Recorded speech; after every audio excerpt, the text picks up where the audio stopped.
Hello ladies and gentlemen, welcome back to YouTube. So today we're going to be looking at the horn. Every now and then the horn just all of a sudden goes out. You pull up in traffic, stoplight, someone cuts you off, or there's an animal in the middle of the road and you're trying to honk your horn and the horn just decides to go out. So what we're going to do today is diagnose this horn problem. The first thing we want to do is determine where the problem is.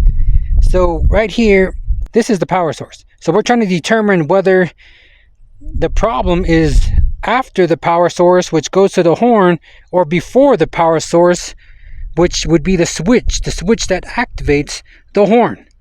So on my vehicle here, we just look at the diagram, and right there's the horn relay, which is going to be the fourth one down. It's going to be this relay here. So we got some numbers right here, and what we're going to do is we're going to use the piece of wire, connect the power source to the component that we are diagnosing. So in this case, it's going to be 30 and 87. Battery has the power source. The wire runs here to the fuse panel. So the fuse panel always has power. So when we touch these two connectors here, it sends power straight to the component that we are checking. What we're doing is we're bypassing the switch. In this case, it would be the horn on the steering wheel. And when we do that, we determine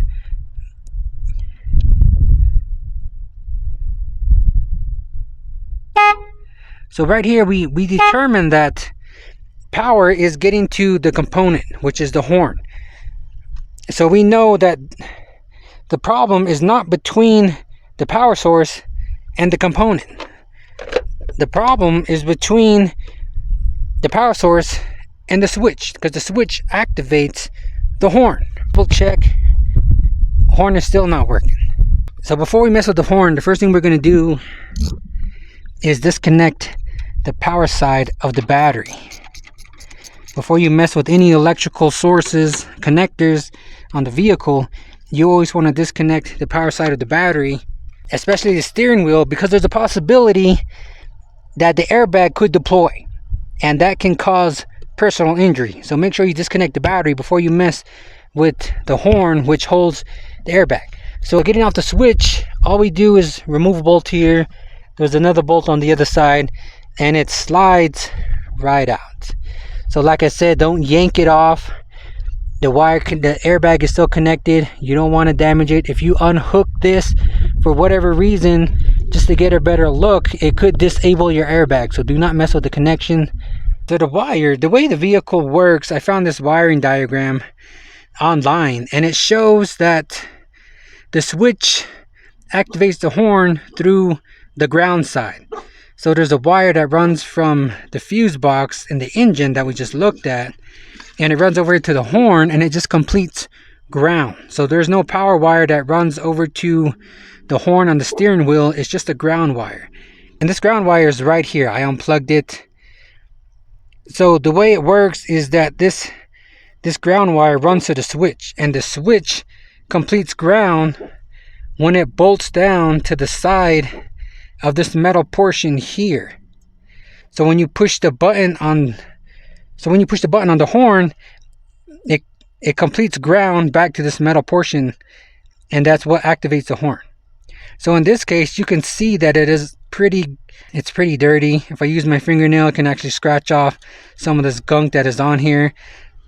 On the horn switch, this metal here is the part that sits right in here.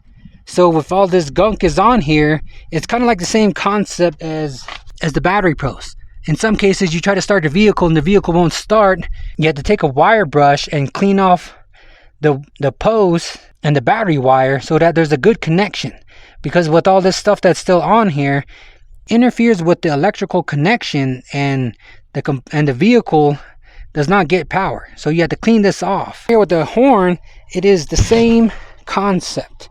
This metal portion here has to be cleaned off, and all this, as well as this metal portion here, because this metal portion of the horn switch sits right here, and that's how ground is completed, which helps activate the horn. So you want to get on here and scratch all this off. On this side is where the other side of the horn switch connects, bolts down, and as you see here, this part is all shiny. This part I cleaned off. So this is what you want. You want to get in here and clean it off so that there's a good electrical connection, so you don't have it like this. For some reason, you put everything back together and the horn still does not work. You can check to see if this horn switch is actually broken or not. So right here, this wire plugs in right here. So what you can do is unplug that. Test the horn. What I did was I took a piece of wire and I just stuck it into the connector, and then, like I said, this metal portion here grounds the power to the horn. So all we're going to do is take the other end of the wire and touch the ground side, and this should activate the horn. So as you can see, we can activate the horn right here through the wire that runs to the horn switch. So after you have cleaned the connections and you put everything back together and it still doesn't work, we can determine whether or not the horn switch itself is actually gone bad simply by plugging a wire into this single connector and then touching the ground to a ground source. So right there, we have determined that the horn switch itself is bad. Some of these horns can get pretty pricey, pretty expensive. Instead of buying a horn itself, if you're looking for a quick fix, what you could do is buy a switch from AutoZone or O'Reilly, and right up here you got all this space right in here in your steering column. So what you can do is drill a hole and sit this switch in here.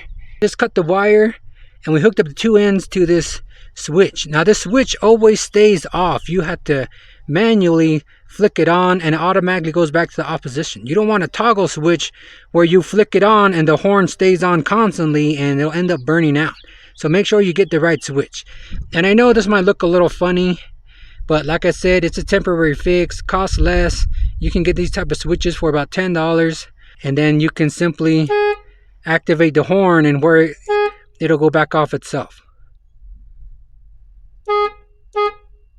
So there you go, ladies and gentlemen. That is how you're going to diagnose your horn. So if you have any questions, leave a comment. Thanks for watching.